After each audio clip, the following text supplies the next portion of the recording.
As our elders in Nigeria have always reminded us, when the lion roars in the forest, the hunter must not wait until morning to sharpen his spear.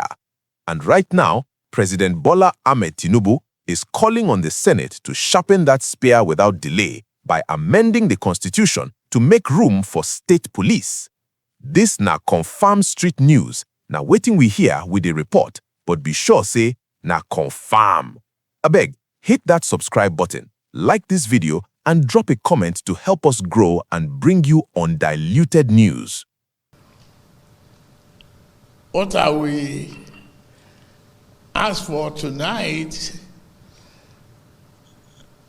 is for you to start thinking how best to amend the Constitution to incorporate the state police for us to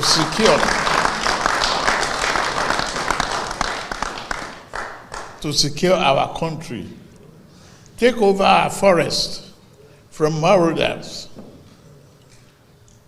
free our children from fear.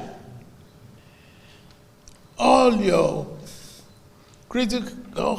support that I've enjoyed, I will promise that I will continue to enjoy it and will not take you for granted.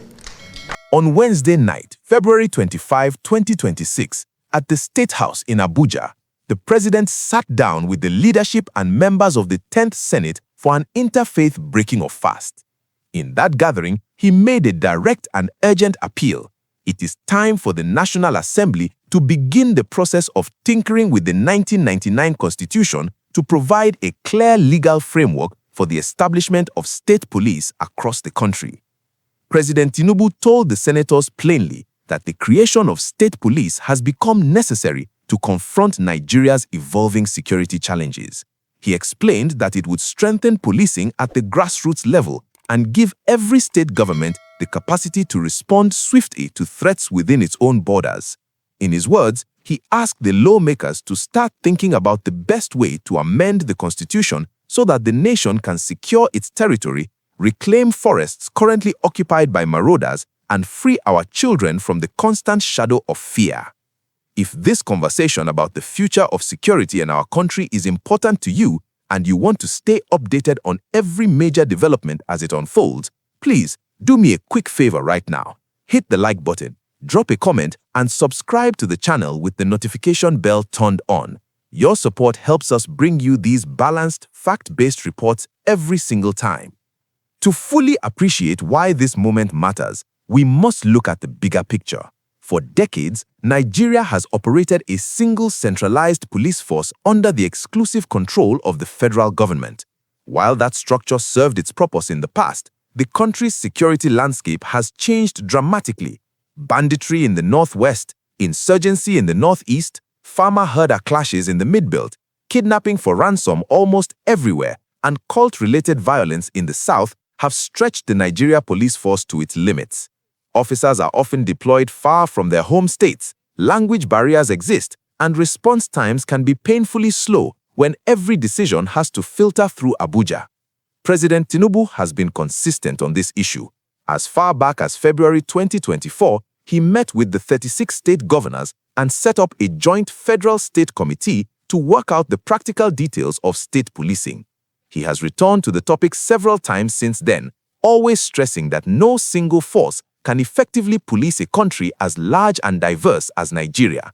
Now, at this interfaith gathering, he has moved from discussion to a direct request for legislative action. Senate President Godswill Akpabio, who was present, responded positively. He assured the president that the 10th Senate is ready to support any executive initiative aimed at improving the lives of Nigerians, and that no bill from the executive will be allowed to die on the floor of the Senate. This pledge signals a willingness to fast-track the constitutional amendment process, which, by law, requires a two-thirds majority in both the Senate and the House of Representatives, followed by endorsement from at least 24 state houses of assemblies. Politically, this development is significant. It shows the federal government and the legislature working together on a reform that many Nigerians have demanded for years. If Economically, the benefits are equally clear.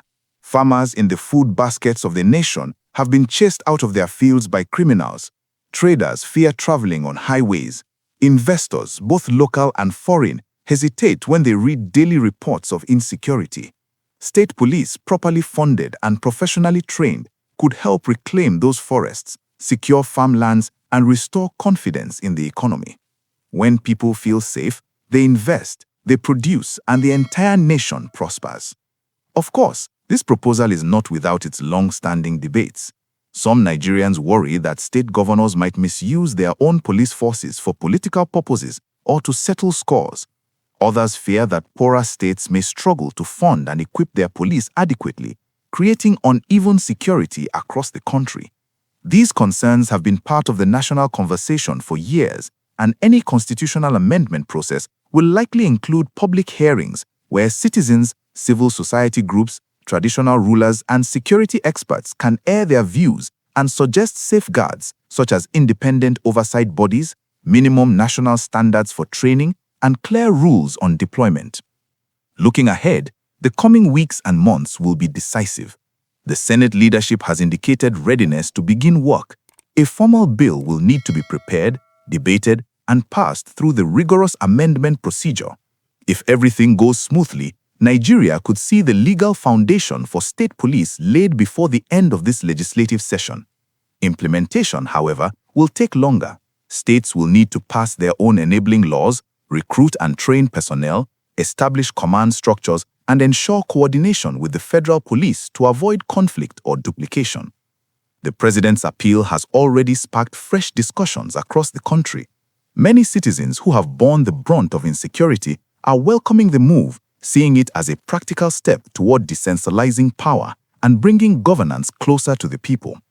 Others are watching closely to ensure that whatever emerges protects fundamental rights and maintains national unity. Whatever side one leans toward, everyone agrees that the status quo is no longer sustainable.